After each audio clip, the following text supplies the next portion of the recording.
Okay, I think we are good. Okay. So we have the green light. Yep. Okay, so we're recording. So hello, everybody. I know Jesse usually says hello every week, but hello, everybody. Welcome to the Better Bittner Military Brat Chat podcast. My name is Amber Bittner, formerly Amber Hiles, and I'm joined today with Jesse Britton and Kat Mason. And I'm going to turn it over to them and let them go ahead and just kind of take it off. Alrighty then. What we do here is we just discuss our histories with the military, whether you've been adjacent via being a dependent or brat, as the name of the show suggests, or even if you're civilian personnel, a spouse, or you've been active duty, retired, current. Today we have Cat Mason here with us, and I'm just gonna hand it over to him. I guess start. What was your early history with the military? I was actually born off at Air Force Base, Nebraska, and then that was way back when. And then my family, father got sent overseas to Japan, which is my earliest memories, living in Japan for 4 years. Then we came back to the States, to Nebraska, to Offutt, and then from there to DC, and then DC to Maryland. And basically, they moved around in the Maryland area. My father finished up as an Air Force guy, finished up at NSA in Fort Meade, and then I went in. That's why I always tell people that they ask me how long I was in. I tell them 40 years. My father did 20, I did 20. It was, and now I live in Alaska. I was stationed here, and this is a long. I've been here since '94, which is as long as I've been in one spot in my whole life. So I finally found a home here here in Alaska. So I'm still waiting to do that, Kat. So I'm a little envious you have found roots. I'm looking for mine, but I'll get there eventually. yeah, the worst thing is that you get that itch to move because you're used Yeah. to moving every few years. It's like, okay, but the as long as I get to travel, now I have a home to come back to. Makes a big difference. Okay, so yeah, and I tell you, I love Alaska. It's awesome. Oh, yeah.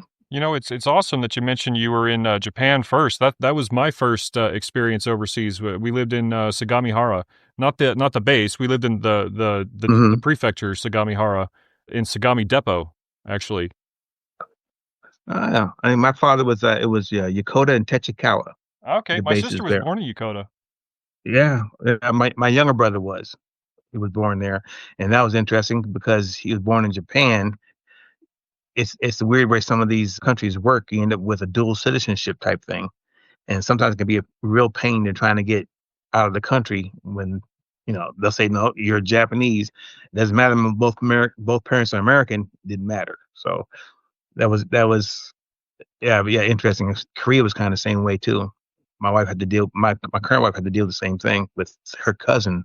They wouldn't let the kid out of the country because he was born in the downtown hospital because they couldn't make it back to the base in time to have the kid. So it became a whole political thing. So Yeah. yeah, so yep. I But don't know. I could ask for a better place to live. I remember they used to tease one of my good friends growing up, and they told her that she could never be president. And she would be like, "Well, why can I never be president?" They're like, "You were born in Panama." And so it's just like, Oh, that's bad. I know. Yeah. So yes. So and where I am I'm also a high school football coach here, and the where I live is called Eagle River, Alaska, which is about 10 minutes outside of Anchorage. And a lot of the kids I have are military brats. In fact, I'm about to lose two of my players because their parents are about to PCS out, and they don't want to go because some of them they're going to be juniors, and it's Oh, how hard it's that's hard to break into a new school and nobody knows who you are, what you can do. So it's a little tough on them, and and they don't want to go, but you know, the great thing that I would probably tell them, because I was also in that situation, because we came back from Germany either my junior or my senior year, because I only took maybe like 4 or 8 credits my senior year. That was all that I was required to take because I had already technically graduated when we had left from Germany. But my mom, she wanted to see me walk, so I took band and I took a history class like my senior year, and I might have taken like a math class. But when we came back to Germany, it was like we were right in the middle of everything. And so we come back, it's the South of all things. I'm coming back from Germany to Mobile, Alabama. Very strict school as far as, being in the Bible Belt, uniforms, Hmm. XYZ, and here I was growing up in Europe, so it was a huge culture shock for me just coming back stateside. And the thing that you have to remember, and I know that this may or may not be a good thing or anything, but you can always rebrand yourself wherever you are. And I think that's really important for, military spouses, military kids also. Rebrand yourself. You can be anything that you want to be when you go to a new area. Nobody knows you, in all honesty. You had habits that you didn't like, you had friends that you didn't like, change those things. But, do those better things for yourself, but rebrand, right? And there's no harm in rebranding, not ever. And sometimes it can actually be a really good thing to do.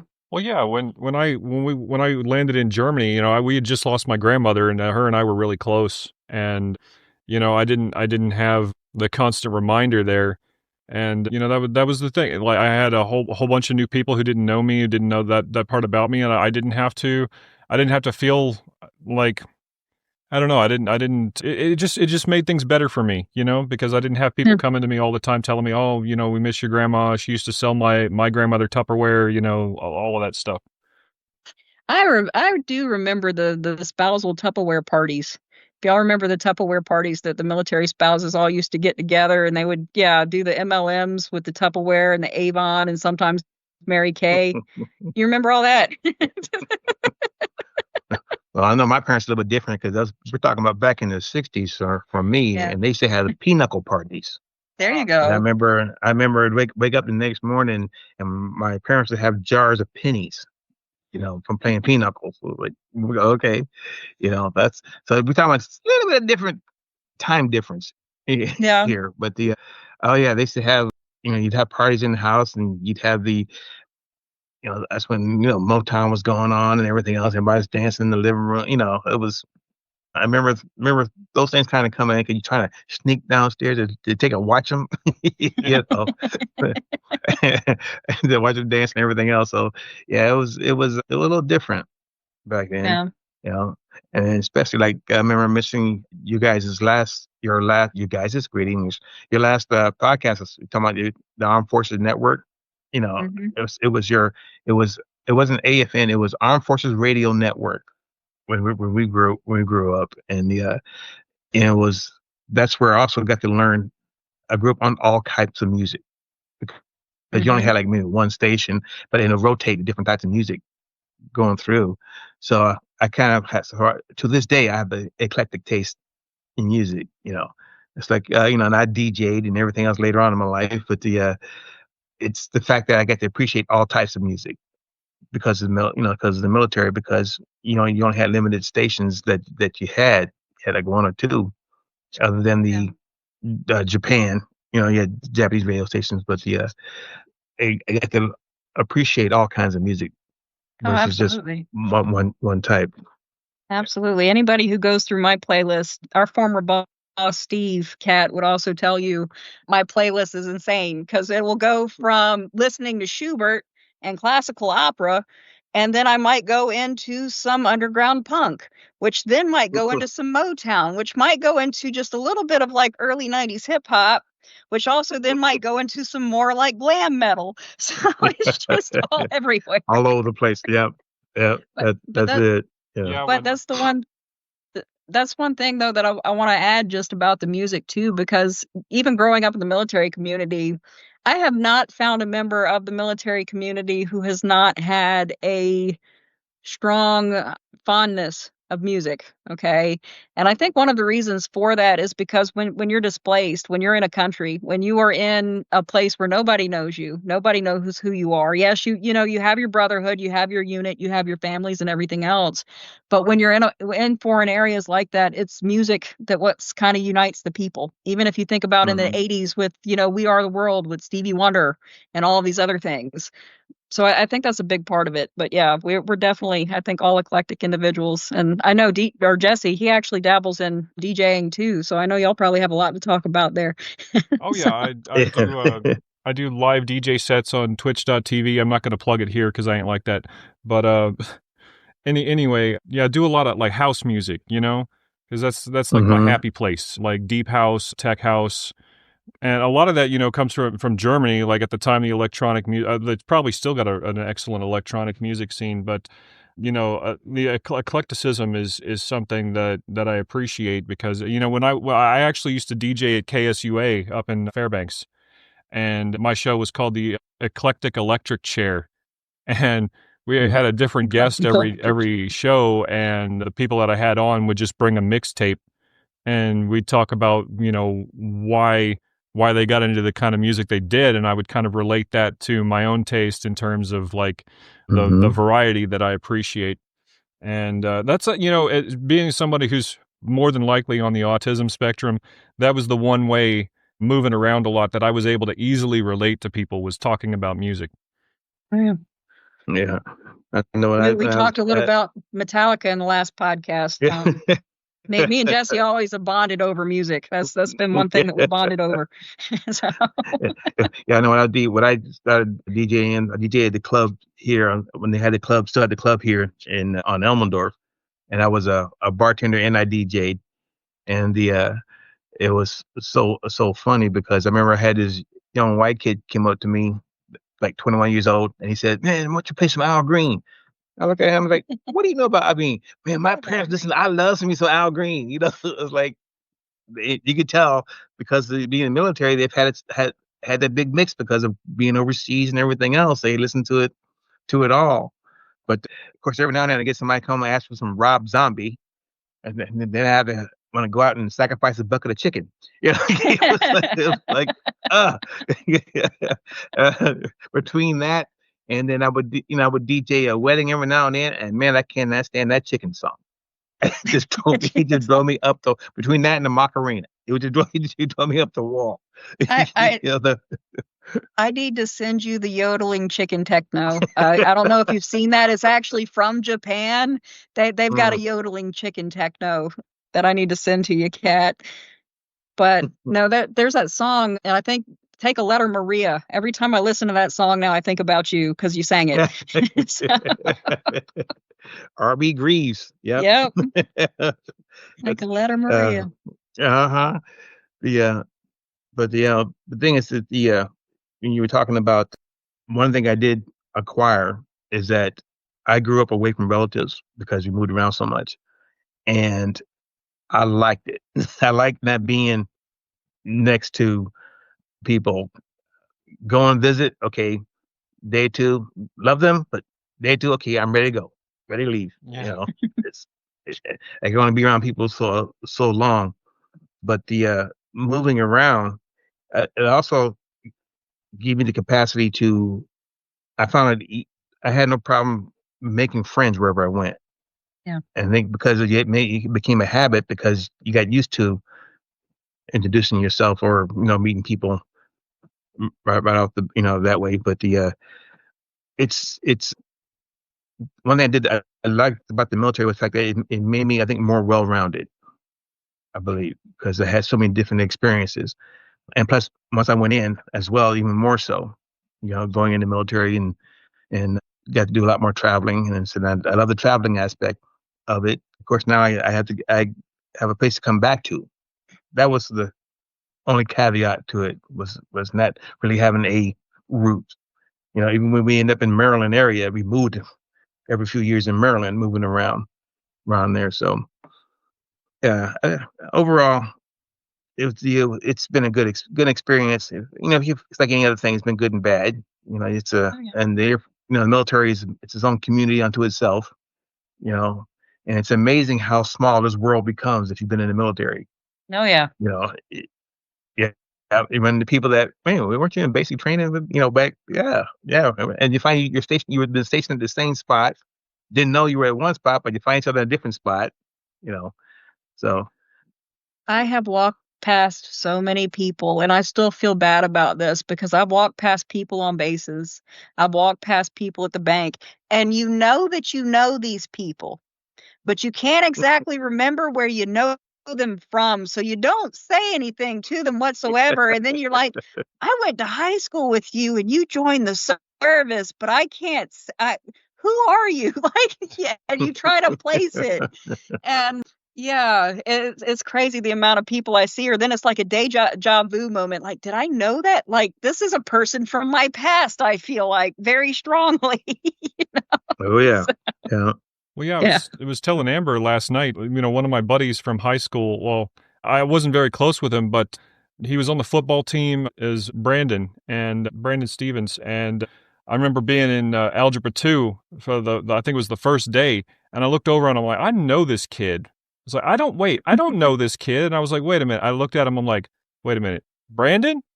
And he's like, do I know you? And I'm like, yeah, we were in Miss Jacobson's class in Japan, like 15 years ago, like he was like, "Wait, Miss Jacobson?" He's like, "Oh my god, that was forever ago. How are we here in Germany together?"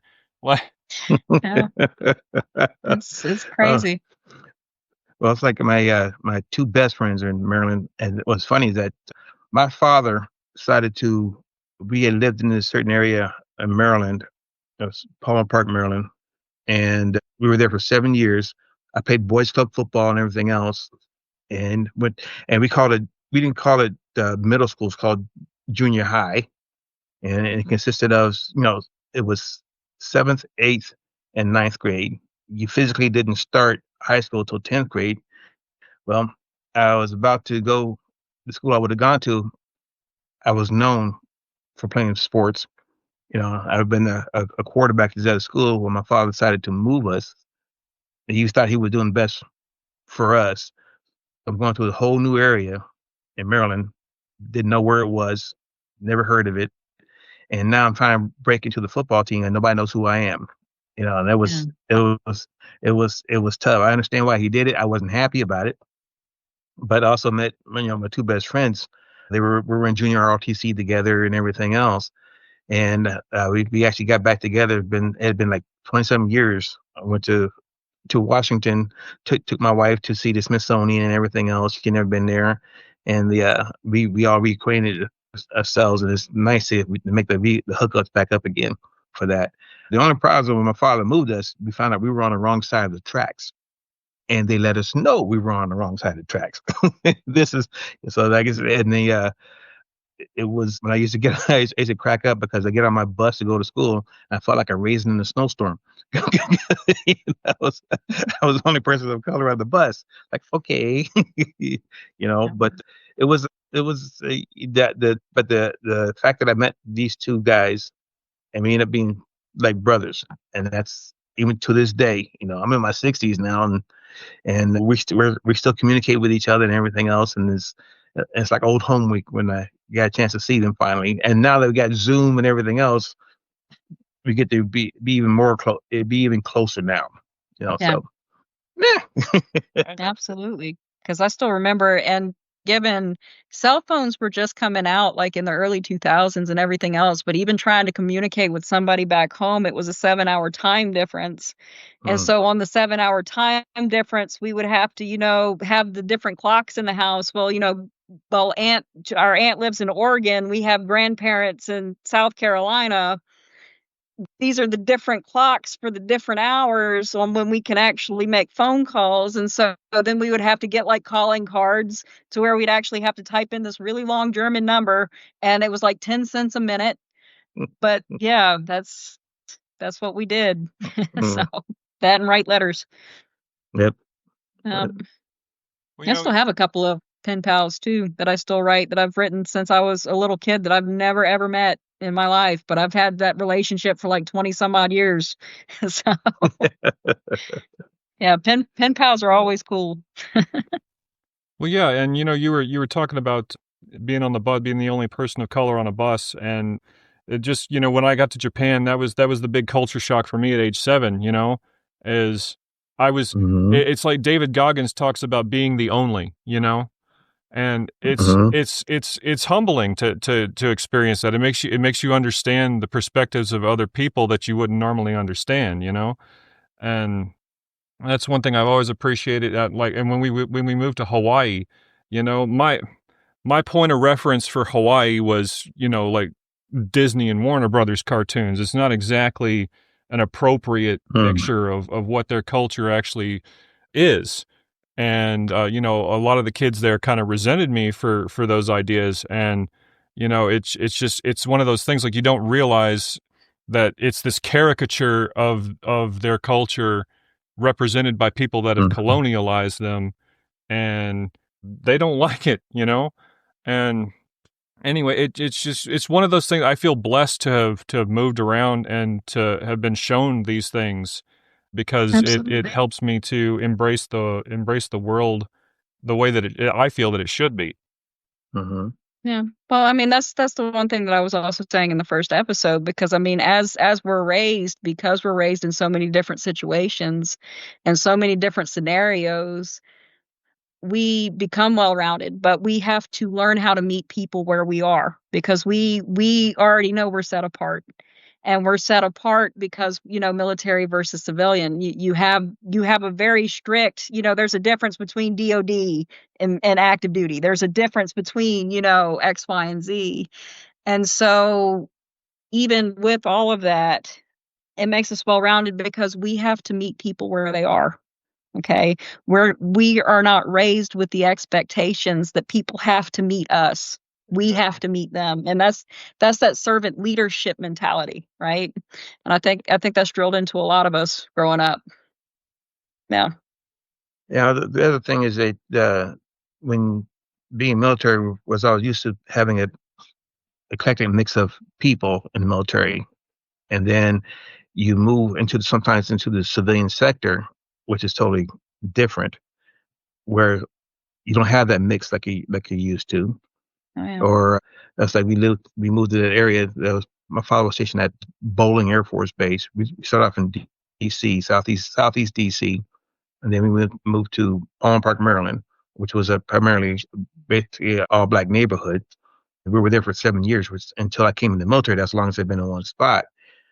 But I was also there. I was in junior high when we had busing, and then the next thing you was over Christmas break. You come back and you're walking through the school, and you walk to the gym, and one half of the gym was all white people, the other half was all black people.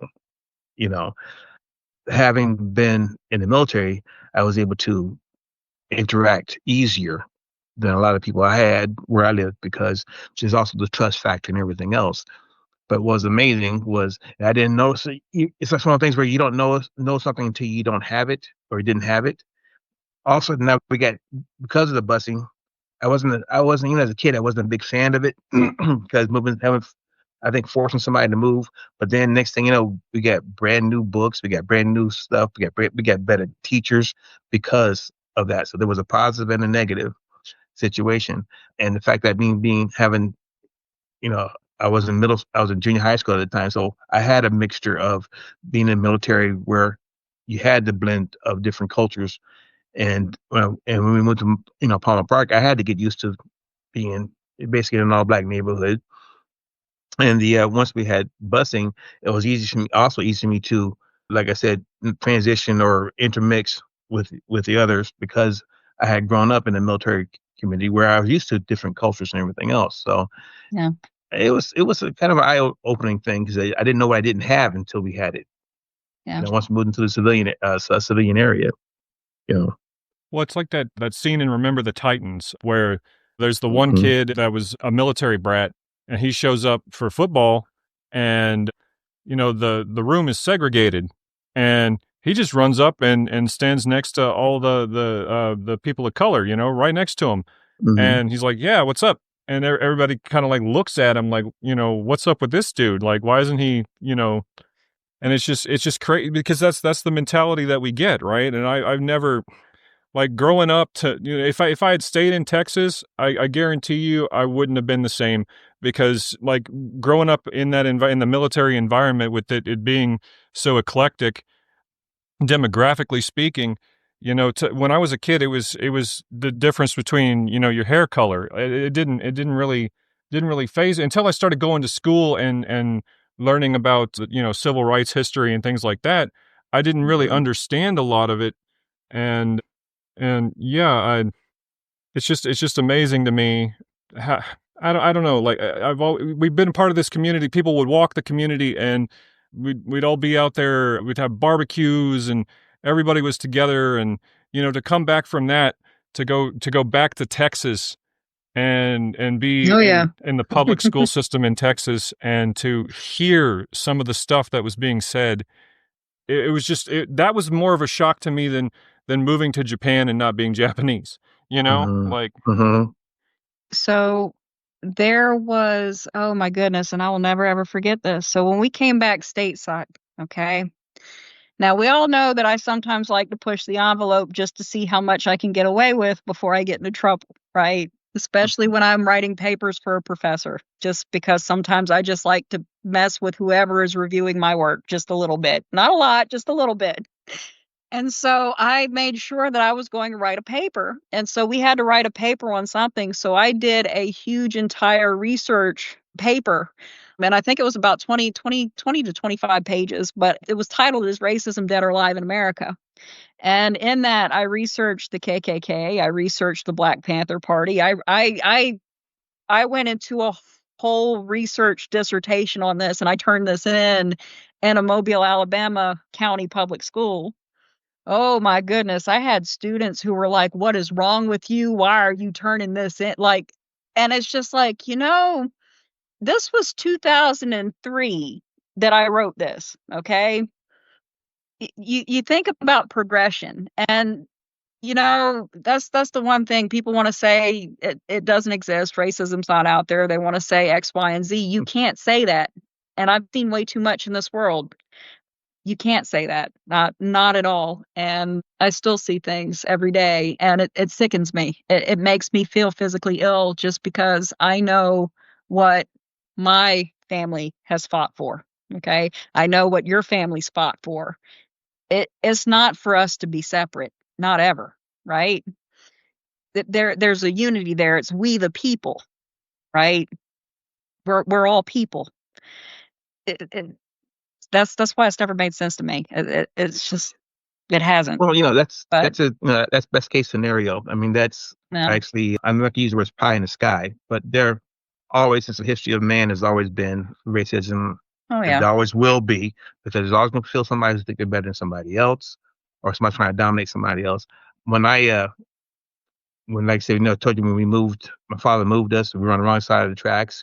We had people driving by saying, Mm. get out of the neighborhood. And I used to watch people who would burn crosses on Saturday and then go to church on Sunday. Yeah.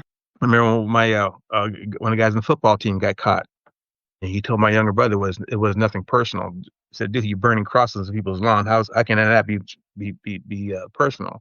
And then You're attacking my beliefs. Not only that, right, you're well, threatening me. Like right, for no other that's just a reason than threat.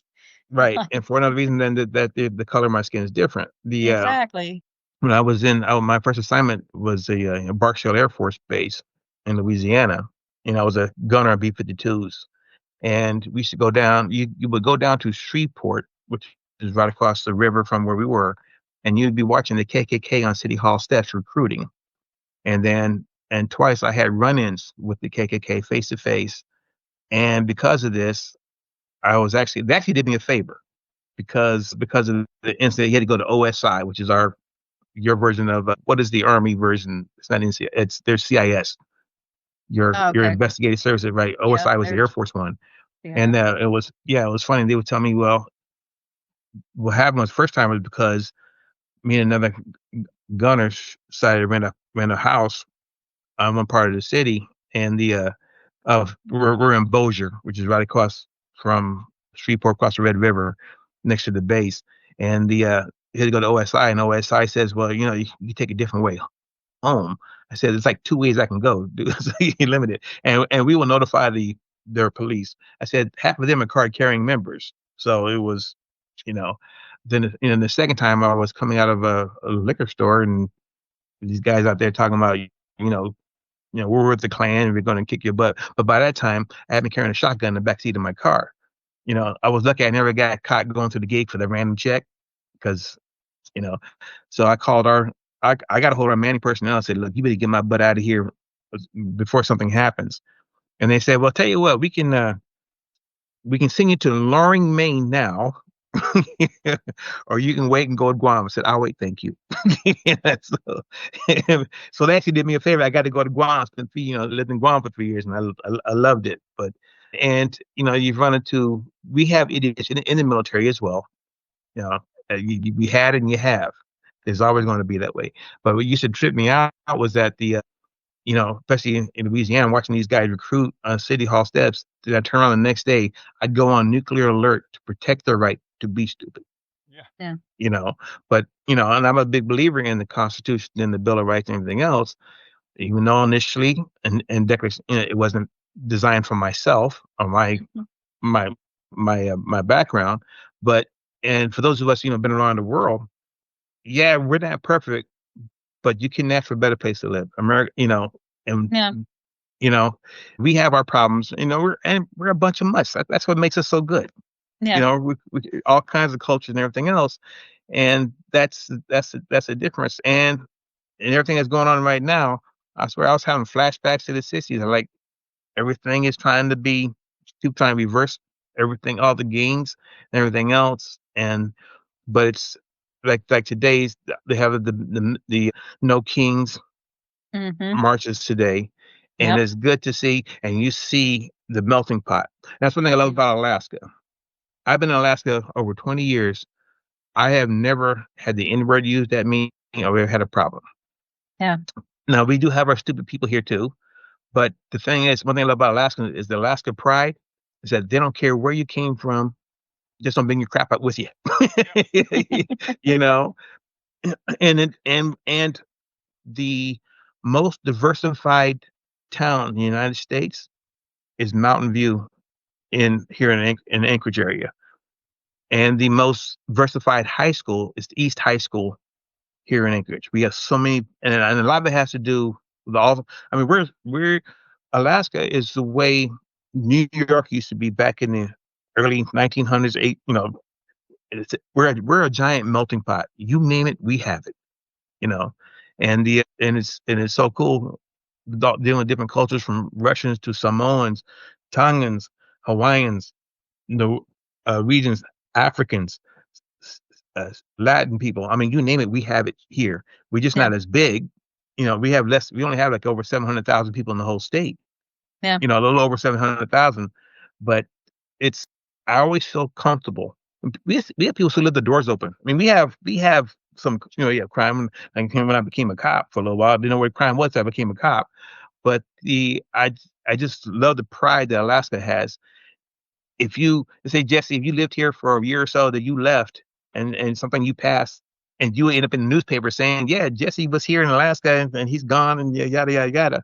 That's the kind of people here in Alaska, and everybody's.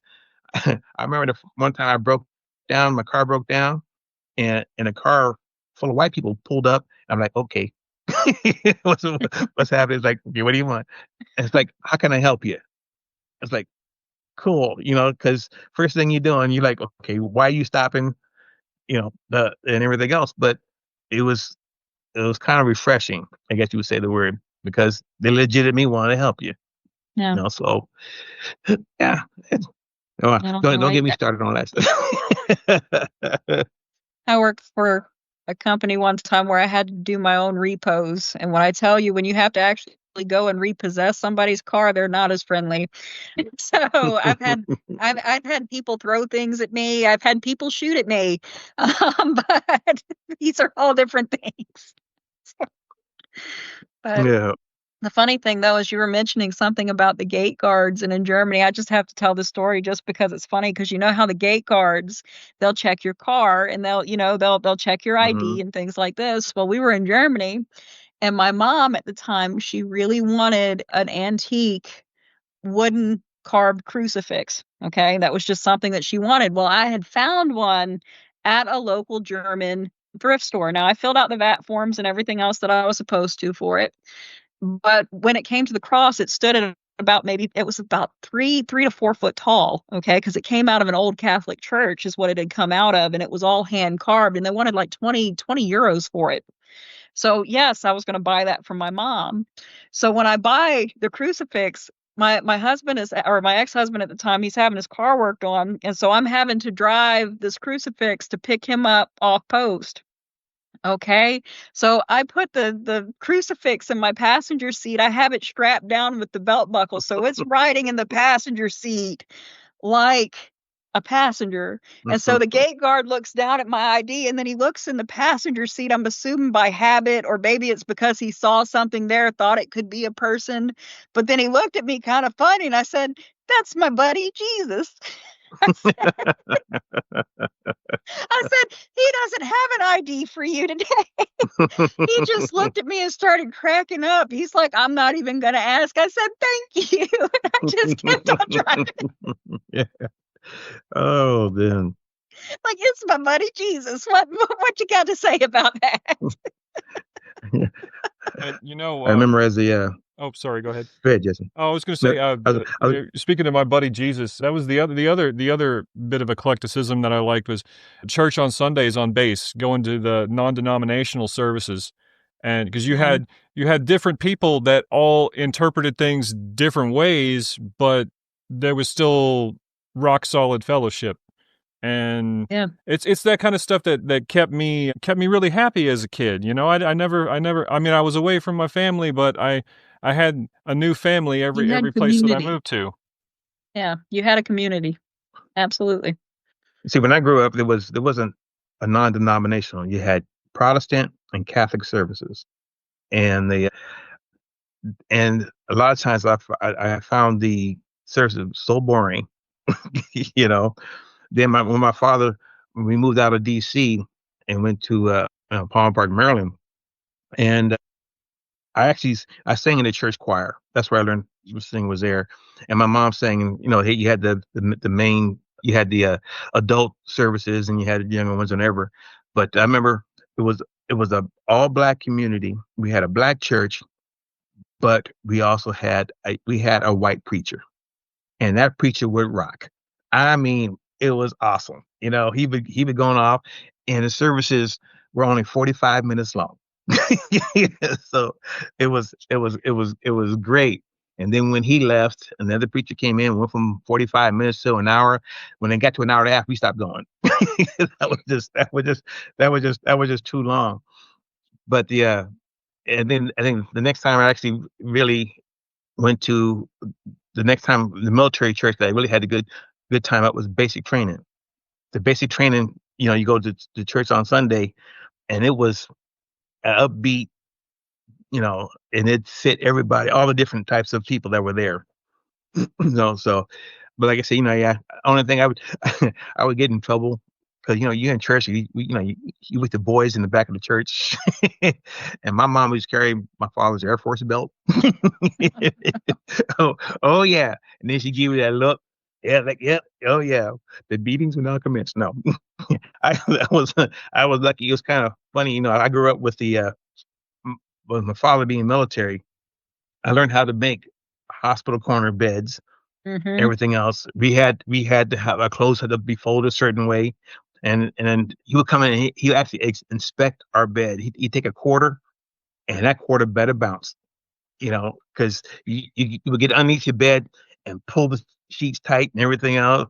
And it was so funny because we went to the Smithsonian, and we went to the World War II section, and I'm looking at my bed in the Smithsonian. That's my bed. That's what I'm living on right now. It's a lot of stuff. This crosses over. It was so funny. But so I went to basic training. Everything they did, I already knew how to do. Yeah. I was bored out of my mind. Like I was actually what's called a bypass because I had junior ROTC. I only spent 15 days in basic training instead of the full 6 weeks. And I was kind of glad because it was boring to me because I knew all this stuff. I grew up spit shining shoes, literally. You learn how to Did do that. did he ever pull out the white glove just out of curiosity for the Yeah. dust? Yes? Uh-huh. Okay. Uh-huh. We learned how to wash. And Full I had inspection. I had a military father, and my mom and my father were both from the South. Mhm. So it was like a double banger. Oh, no, I trust me, I get it. and some things where you were taught how to iron, learn how to do Mhm. wash, cook. And I see these kids. That's like an old man now. I see the kids nowadays who have no concept. And then these, but it was one of those things that I always recognized, like especially as a football coach or in this area, you'd have a kid run by you or bump you, and they would say, "Excuse me," or "Thank you, sir." Mhm. I just said, "That's a military kid," and that's how I mean, you knew that. With my daughter, from my first marriage, I taught her, everything was yes, ma'am, no, ma'am, yes or no, sir.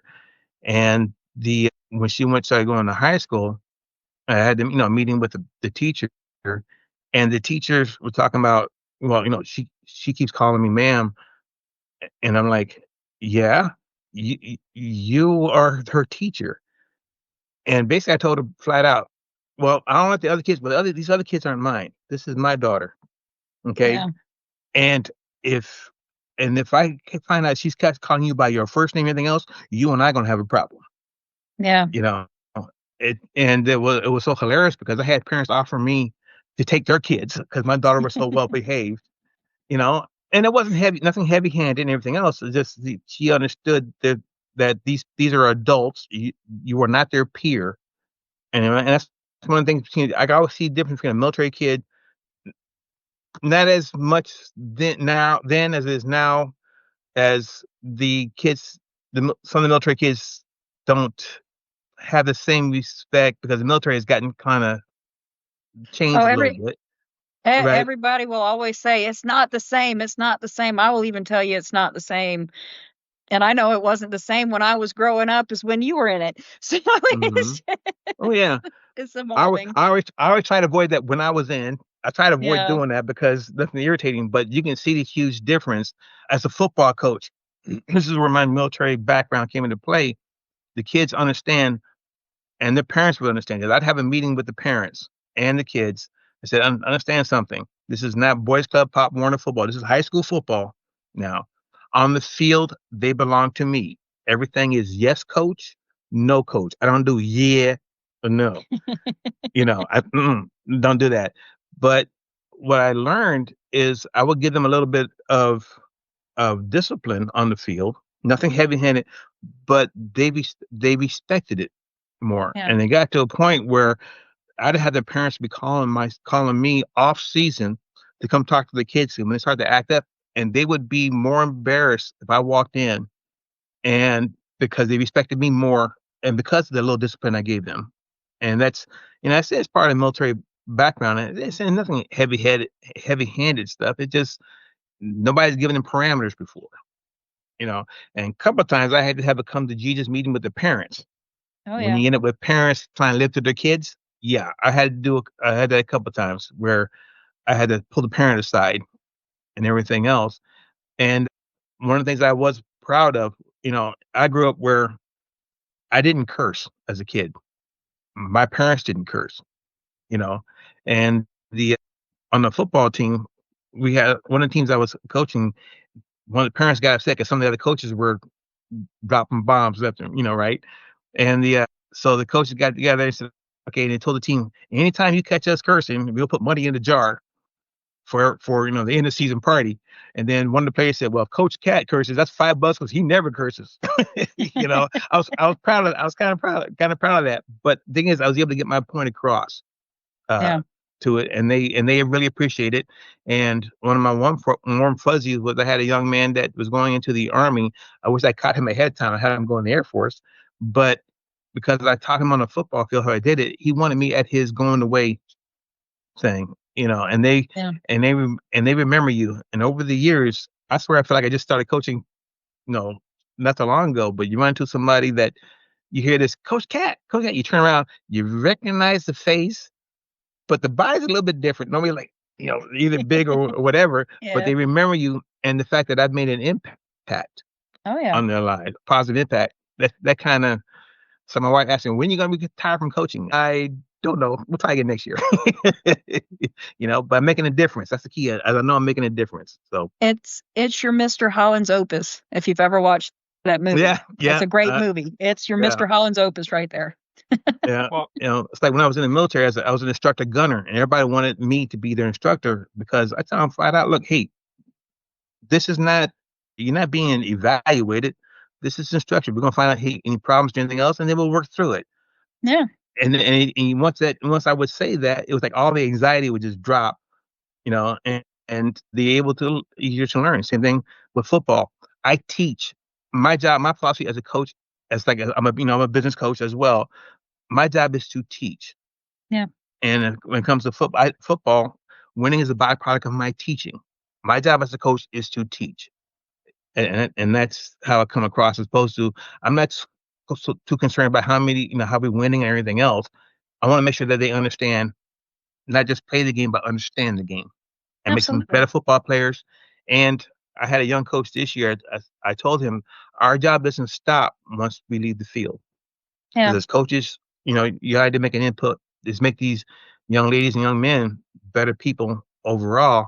And hopefully what we tell them or show them makes an impact for life type thing. yeah. And that's Kind of kind of what I kumbaya, but That's kind of what I also used to tell Jesse too, and it's a lot of it comes from the premise of James Joyce, Portrait of an Artist as a Young Man. In order to construct, you have to be able to deconstruct, right? And if hmm you look at Picasso, if you look at Monet, they had to be able, just for the impressionism, they had to be able to actually, if you look at like their first portraits, they're astounding still oil paintings, still lives. hmm There's no abstract to them whatsoever. And so, it's kind of like what I was telling Jesse, even within debate. In order to be able to clearly communicate a point, you have to be knowledgeable in what you're discussing. Okay. So even if you hmm disagree with it, you need to be able to argue from the perspective, you know, the opposite side. Does that make sense?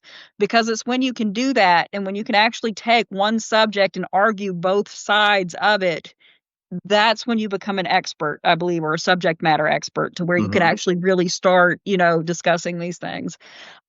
And kids today, I don't think they grasp that. There's a certain depth that I've found in younger generations that's missing in terms of logic and completion of thought. Does that make sense? Yeah. Yeah. yeah, absolutely. I think we mentioned last time, or no, it was with Doug. We had that debate online, and you argued from the point of view of an atheist, and I'm like, she's not an atheist though. What does she do? And Amber was illustrating a point to me that you don't just argue something from the heart. That's part of it, but you have to understand the argument if there's anything productive that's going to come of it. And, later on that year, there were two things. Well, one thing, but, we were going to have a gun control debate in Avid. And our teacher, Miss Stockton, she says, Jesse, what's your view on gun control? And I'm like, oh, take all the guns, man. We need to get those military weapons off the streets. And she says, okay, you're going to argue from a pro-gun, a pro-Second Amendment for this debate. And I was like, oh my God. And I told her, I was like, I don't know if I can do that. I don't grasp it. And so she sat me down and she had me watch an interview that Condoleezza Rice did.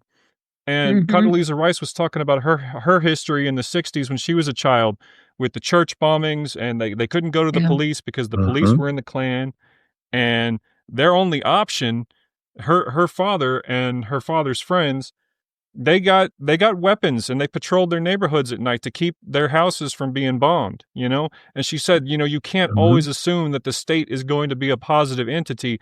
And in our case, the people that represented the state were the same people that were bombing our churches, you know?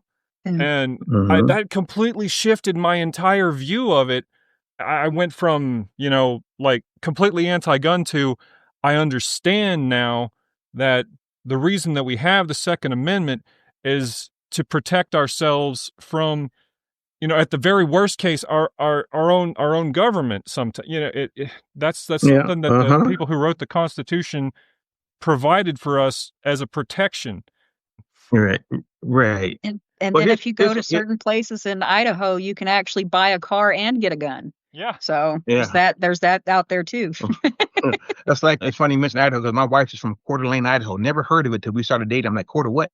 Now I can turn out hitting somebody from Coeur d'Alene, Idaho. and which is not exactly a popular place for the brothers either, but that's okay. One of the things you were talking about was the Constitution. As a kid, I remember I actually have a speech impediment, and as a kid, I had to go to speech therapy as a kid. Well, one of the days I was in my class actually acted up, and when I came back to the class, the principal of the school was in there, and I mean, I don't know what they did, but it's bad enough for the principal to be there. The Our punishment, and I was upset because I had to do the punishment too. I wasn't there because it was a class thing. Get your first taste of like teen. What affects one affects all, Yeah. and we actually had to write the Declaration of Independence, the Constitution, the Bill of Rights, all the amendments by hand. So I had my Oh yeah. number two Ticonderoga.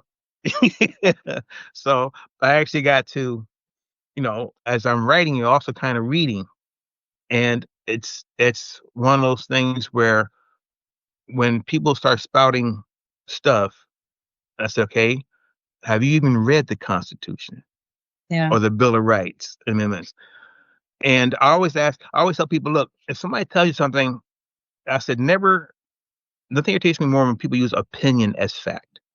Oh yeah. Okay. So I always ask two questions: based on what and why? And if they can't answer those questions. And it's like when I'm teaching my boosted business classes and everything else, I always say, no matter what, and tell my clients, trust but verify. I don't care what your mother, you trust but verify and make up your own mind. You know, Absolutely. and a lot of people, they we spout this up. They have never read the Constitution, Declaration, or Bill of Rights. But also because I'm also a history buff, so I know how it's like when people, my two best friends I told you about. Remember when the Black Lives Matter stuff was going on and everything else? Yep. Well, one of my friends called me because he said I was confused. I don't know what does exactly stuff mean. I said, well, first off, at least you're asking. Yeah. That's a good beginning. And I said, I'll give you an example. When he's talking about white privilege, they're not talking about money.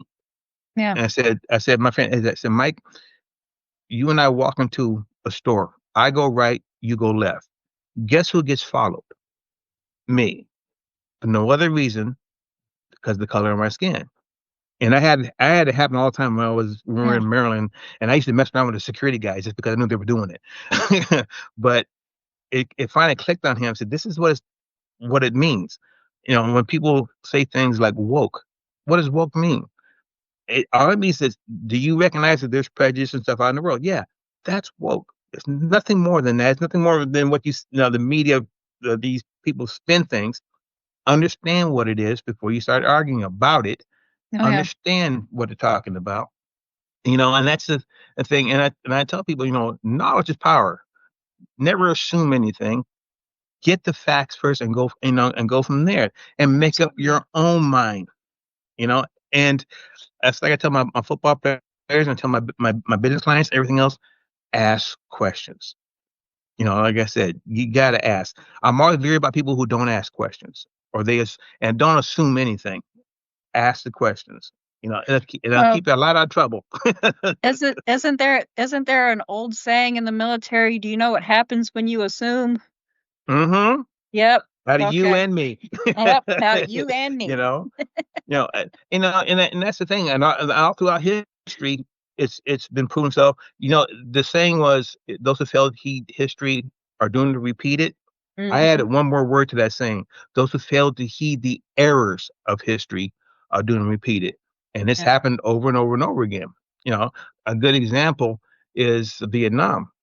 Oh You yeah. know, the in the academy. Have you ever read The Art of War by Sun Tzu? Hmm.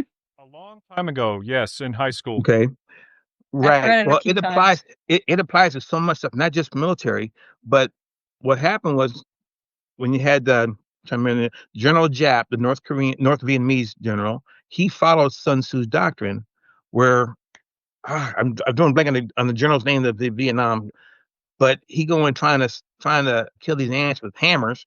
Meanwhile, General Jap used Sun Tzu's technique to circumvent, and that's the difference. And it was bad is that Westmoreland. That's it. General Westmoreland. He was taught the doctrine, but they ignored it. And General Jap did it. He didn't, and he used his techniques to beat. That's why Vietnam wasn't a good outcome come Yeah. for us. But you see it all the time, and you can use. I use it as a football coach. Know your enemy before you Oh, win the yeah. battle before you fight it. Versus, you know, and there's a lot of good stuff. I mean, back in the day, what it had Sun Tzu and the art of motorcycle maintenance. There was always something. This thing was written over 2,000 years ago, but it still applies today to different scenarios, from sales Absolutely. to business to active military. And that's why the Desert Storm, they learned. The other thing was they kept politicians out of the battles. They let the Hmm. generals do their job. This is what they're here for, and that makes it. Instead of being a war being run from D.C., it was there. So, but it's one of those things where it's. I highly recommend everybody to read it, and it can apply to everyday life the way this thing works out. So, I get off my box right now. No, that's, I mean, that's good. Don't get me started. Don't get me started. We do book recommendations, Matt. Like Art of Yeah. War, Meditations by Marcus Aurelius Mm-hmm. is one that I love as well. You're talking about a Yes. different flavor of the month, the art of motorcycle maintenance. My first introduction to Taoism was actually the Tao of Pooh, which was it was written like Winnie the Pooh, and I Mm-hmm. forget his name. Was it Mr. Ingalls, the government teacher? Oh, yeah. I Yeah, remember yeah. Mr. Ingles. He let Yeah. me borrow it. He's like, you got to read it in one night though, because I'm teaching it tomorrow. So I stayed up all night, didn't sleep, and I read the whole thing. And Oh, he's like, "So wow. you want to discuss it before the class?" And I'm like, "I am too tired." I kind of wanted to Well, know. And yeah, and that's the thing about it's one of the things. Like, believe it or not, a lot of stuff read by Bruce Lee. Hmm. And one of the things he says, you be like water. You learn how to, Get the basically go flow. with the flow. You're Yep, right, you got to flow. exactly. You know, and I also use the examples when I'm talking about teamwork. Whether I was in the military, as an instructor, as a football coach, I used the old thing of the finger thing. I said, okay, take your fingers now, move my fingers. Okay, now try to move my fingers. You can't when you're all together, you work as a team versus individual. Oh, yeah. I had a football player, young man, at one of the high schools I was coaching at, and we were doing well, but he was telling everybody he was a running back. He said he's the reason why we were doing so well. Well, the next practice, and I learned about it. The next practice, I said, okay, let's everybody line up. I said, O line, don't block. He learned real quick that that you can't do it, but it's a team effort. It's not just one person; it's a team that makes you successful. You know, and respecting each other on the team. And I always tell them, hey, it's like saying them with the military. I don't care if you don't like each other off the field, but on the field, you guys are brothers, and your job is to watch each other's backs. Yeah. And it makes a makes a big impact. You know, so yeah, Absolutely. and I learn something from these kids too every now and then. Hey, coach, you like this stuff? Okay, no. you I know. I I will admit I currently need more young people in my life to learn from. I am I looking cracked at me up. things now with AI and everything coming out. And I was a computer science and programming major, but I'm looking at some of this Mm. technology that's coming out even now, and I feel like my mom probably felt when she asked my brother to teach her how to use the Photoshop. I need someone to teach me how to use the Instagram. I don't Yeah. know social media. We were, OPSEC. That was drilled into us. We don't have social media. Mhm. it's funny. Well, Oh, sorry. Just real quick. go ahead. You were mentioned learning from young people, and we were watching Karate Kid 2 last night, and it's just the scene where Daniel is sitting there with Mr. Miyagi. Mr. Miyagi's dad had just died, and he explains, like, I know how you're feeling. I felt the same way when my father died. Like, I could have been there more. I could have done something. I could have said something. I could have spent more time with him. But I realized that I did the best thing that I ever could have. I was there when he was dying, and I held his hand. And it was Mhm. it's strange because you have this young kid telling this Japanese man, this old man, passing wisdom from his young self to this older man, and making, tears running down his face. And it's just crazy. And that, to tie it back to military, Jocko Willink talks about, leading up the chain. Like, you don't, just Mhm. because you're subordinate doesn't mean that you can't provide wisdom, intelligence, Oh, and, absolutely. and things like that to. Mhm. And anyway, I I don't forgot know about that. that scene in Karate Kid, and it just, like, you can't, there are a lot of things you can learn from young people. You'd be surprised. Oh yeah. People have Mhm. different things happen to them at different points of their lives. Right. Well, it's like the same, like, as a coach, the first time I was a head JV coach, and when my offensive line came offline, I said, "Okay, guys, what are you seeing? What are you looking at? What can we do?" And they weren't used to that. Nobody ever asked them. I said, "You're out there. You're in the middle of the trenches. Give us the feedback. What is it that you recommend?" And one of the things I was proud of is the way like I said, I teach the game of football, but it got to a point where I taught them well enough that I actually sometimes let them change the plays on their own, but knowing I taught them how to read the other side to do so. I had them run a 2-minute offense, whatever, based on what I teach them how to read. Playing football, it's kind of like playing poker. You don't play the cards, you play the person. It's the same concept. And when I teach them how to do that, and it's the same thing. Oh yeah, coach, this is what doing this guy is doing this and this and this. Okay, so what do you recommend, coach? We can handle it. Do it. And that's how I would but I trusted that, taught them well enough that I trusted them enough. And I told them, I don't care if you change the play. Okay, as long as you explain to me why you did it, I'm not gonna bite your head off. And it's like teaching communication. Communication does not go from top to bottom. It goes from bottom to top and left to right. It's not just one way, one direction communication. Otherwise, you're opening yourself up to failure. So, Absolutely. Well, Absolutely. not to nerd out too bad. You were talking about, letting the people on the battlefield make the decisions. And I think, a really good illustration. Well, okay, around here we do movies with, because I live with a roommate, I live with my partner, and my roommate has a kid, and we watched all of Stargate this summer. And the thing that mhm, infuriated me, they're like, "Man, why are you getting so mad?" And I'm like, "Okay, the IOA, I don't know what the acronym stands for because I hate the characters that are part of the IOA, but they're the bureaucrats, and they're always throwing mhm, like, no, you can't send a team to save them. That's against protocol. And it was making me so. They're like, why are you getting so mad? And I was like, I have friends that probably died because of bureaucrats. Like, Mm, it mhm, really irritates yeah. me when. And don't get me wrong, like, I know they have good intentions, like, but you can't collate your way out of a conflict on the ground, like. mhm. So it's the same thing like I said, I was an enlisted flyer for 16 of the 20 years I was in, and over the years, I have lost lots of friends, Yeah. and it got to a point where you know you accepted it as part of the job. But what used to irritate, it's like up here when we had the AWACS that crashed up here. It was Euclid 27. That was the call sign.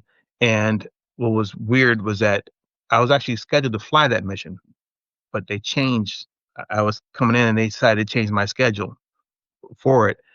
But what would irritate me is when you have civilians trying to explain, well, this is why, and they don't know diddly squat. Yeah. You know, and they don't understand. And it's like try to get off my snacks, get on my soapbox, but things like how military paid. What other job that you have other than a first responder that as you can get killed as a support person, you know, Yeah. but that's also part of the job. And our job is to what what used to irritate one of the things that bothered me was that when I was stationed in Michigan, they had these nuns that would come out every spring. They come out because we had B-52s there and we were nuclear aircraft, and they would be there to protest because we were there. I'm thinking, why don't you go to DC? Why are you protesting? We're following our job to as a military person. Our job is to do what the powers above us tell us to do, also in supporting the Constitution. And because of what we do, it allows you to do what you're doing now. You try doing that in Saudi Arabia, someplace like that, it wouldn't last very long, you Yeah. know. And that's the thing is that people don't understand. Don't come here to us. We're here doing the job to allow you to do what you're doing. You know, See, and yeah, go ahead. I mean, uh, it's one of those necessary evils things, but you got to have one to be able to. well, that was the one thing that I didn't understand as well, because when we were in Seattle, when you had like the Capitol riots and everything else that were going on out there, you actually had people who were trying to protest at JBLM, like at the gates of JBLM, and it's like, this is we're here to protect you, and it put me in mind of the scenes that you used to see in movies, and I say in movies because I wasn't alive during Vietnam, but it puts you in scene or in minds of those scenes, and it's like, do you realize how much everybody, not just the soldiers, but everybody who walks behind those walls, do you realize how much they sacrifice every single day just to walk behind those Mhm, walls to give you the freedom to be an idiot? And that's mhm. just the way that I'm going to put it. Yeah, and Um, that's it, and that's the thing, and yeah, because of this, that's the I would say I'm a big believer in the Bill of Rights. Of course, initially it didn't apply to me. One of my biggest pet peeves is that the fact that I actually have to have a civil rights bill to be able to vote, yeah. you know, and they're trying to repeal that, and that's and I said I have flashbacks to what's going to people trying to back the old Jim Crow days, Women's and votes are next. I hate to tell you, well, but yeah, I mean it's a that's chopping and block. it's what It's not what we fought for. yeah, and it's a constant thing is and I honestly tell you the whole thing scares me because we take one big old giant step backwards Yeah. and my this is cat's opinion only based on fact. Uh We all know it's that this is not a politically fueled right, anything, and we are right, not politically correct in any way. We are all just friends having a candid conversation. right. So if you And disagree, that's the thing. that's okay. 'Cause, right, back in the day, it was okay to you could talk to somebody who disagreed with you as long Exactly. and I say I will always respect your opinion because you have the right to state your opinion. Just don't use it as your opinion as fact unless you got facts to back it up. But the fact is that the way the military is a lot of civilians I learned especially after the crash we had up here, which is like my third, I lost friends from my first year in the military. A gunner friend of mine got killed. The Fairchild B-52 crash, actually on a mission, and he got killed. Guy in my class, and over the years, you lost friends. But the AWACS crash, I lost 24 friends, not just people I knew they were friends. Pretty much lost them one time. But a lot of times, and then I saw the when the families come up, I saw the good and the bad. Yeah. You know, the ugly. People are up, they come up looking for the money from these things, and people don't also understand civilians. I have learned, over the years of growing up in military and everything else, they think the military people are completely taken care of. No, No. even when I was a kid, I remember my father. I think he was airman first class, I believe, two striper, and even though at that time all our medical and everything was taken care of, he still had to work a second job. I remember going, he would clean the churches on base, Yeah. waxing and everything else to make extra money to support the family. And the a lot of civilians think, we're all fat, dumb, and happy. Money, no. Even with like base housing, we lived in base housing. Oh, I sold real estate when I got out, don't get and me started on base housing. I know guys that built them, and I always call them military HUD homes because they're low income. Basically, they're low income Yeah. housing. They look good on the outside, but this is just reality of what it is. I know guys who built these things. They said they wouldn't live in them. Yeah. You know, it's that perception that the military is all taken care of and making all this money. No, Well, it is not. I think a lot of the issue honestly happened because whenever they started to bring in the public companies, okay? Because if you remember the government, they used to run the housing programs. They used to Hmm. it was all privatized, okay? Nothing was Hmm. subsidized. Then they started subsidizing everything. And when they started subsidizing all the government contracts, that's when you really started to see a decline as far as in the quality of Oh, life yeah. on base. And, even with JBLM, we were at JBLM, they were having like that huge black mold issue with like the Balfour Beatty. There was like a huge lawsuit that was out there about it.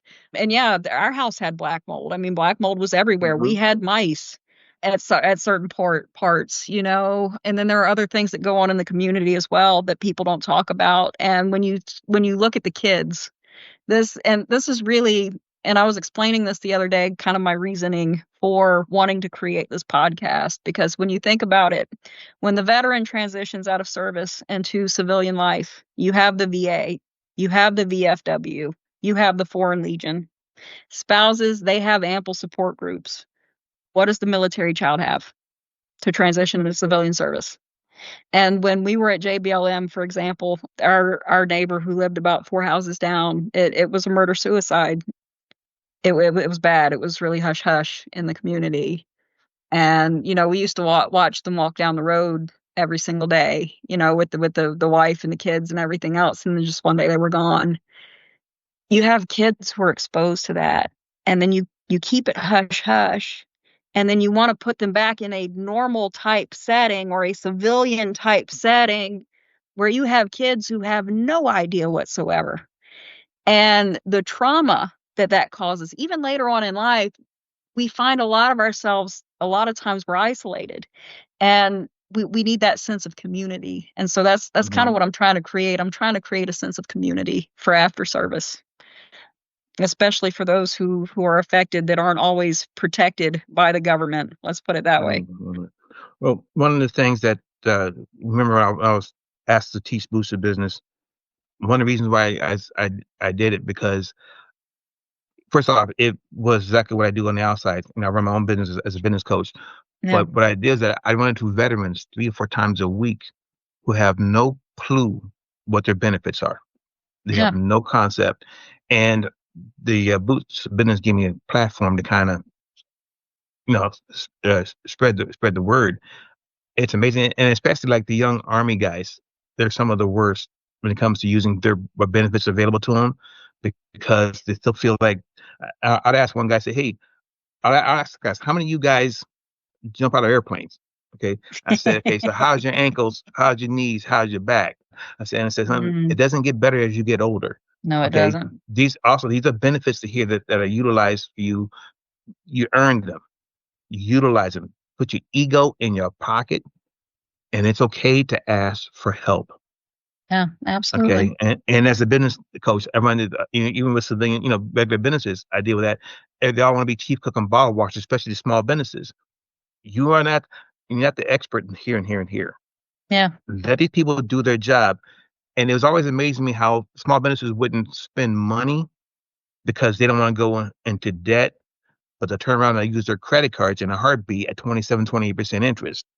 You know, and this is where my job's come in is to educate them. Same thing with dealing with veterans. Hey, this is available to you. Well, we didn't know it was there. Yes. Okay, that's why.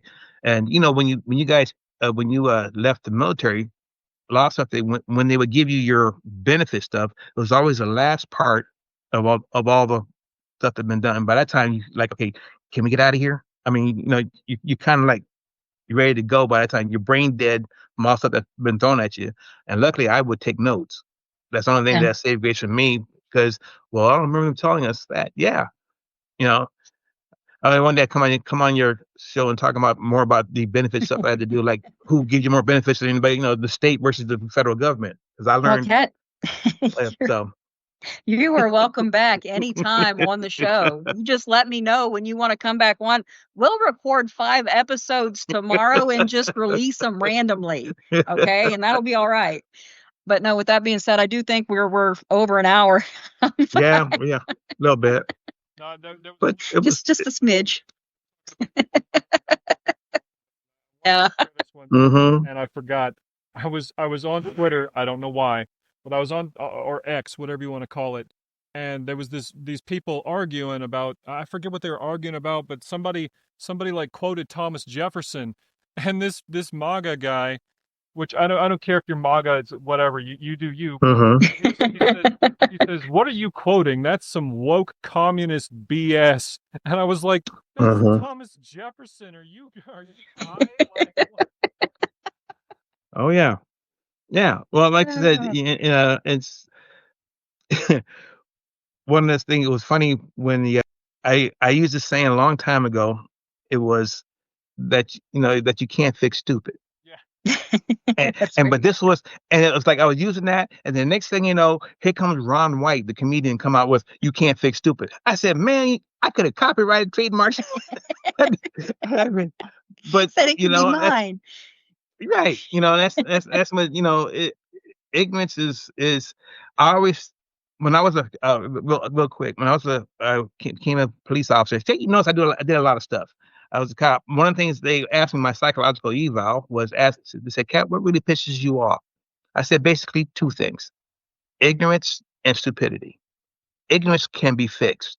Stupid is just stupid.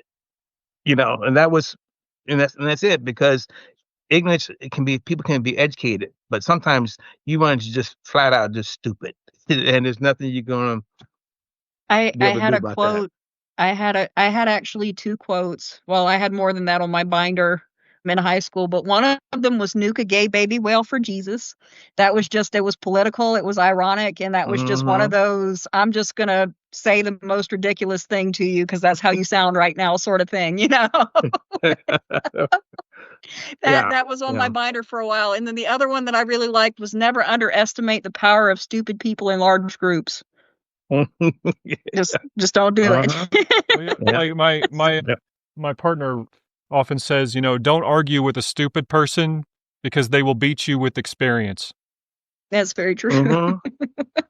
Yeah. But with The best thing is that's what you talk about things like Marcus Aurelius and everything else, and Stoicism is a lot of times the best way to handle it. Just sit back and just a lot of times don't say a exactly. word, you know, and then it's like the next person that speaks loses. That's how it works. So all right, so I guess Absolutely. I guess you have been on here for a while. I know. So with that being said, Kat, I really thank you. thank you. Thank you so much for coming on here. It was my pleasure. Yes, Thank you. thank you for your And service. and real quick about that. One thing I do like love about Alaskans when they say thank you for your service, they actually mean it. Yeah. It's not just what they call it, potluck, whatever. It's not just Word thrown out there. service. It's not Yeah, word service. exactly. And Yeah. sometimes stuff I see on TV, I get irritated when somebody uses it on a comedy show and everything else, and it irritates me to no end. You Oh know, yeah. so maybe I'll come on Monday. We'll talk about that kind of stuff as well. Oh, absolutely. But no, Kat, we actually do mean it when we say thank you for your service. We really do appreciate you. You're welcome back on the show anytime. Just let me know what days of the week work for you. We'll make it a weekly thing. Sure, sounds good. You'll have your own little spot and segment. We'll build something out. It'll be great. Well, Um, I'm definitely going to spread the word about this podcast. And like I said, I've always talked to a couple of people, and that, like I said, I've got a lot of kids on my football teams who are military brats, actual oh, kids. So, bring uh, bring him on here. yeah, yep. Absolutely, So, bring him on here. okay. But Well, I guess I'll go ahead and let you guys go. okay. And I appreciate. Thank you very much. Thanks, Yeah. Kat. Bye Bye. bye. Bye bye. Nope. Can I hear you? Yeah, I can hear you. Can you hear me? I can hear you. How long was that? That was a great conversation. That's not bad.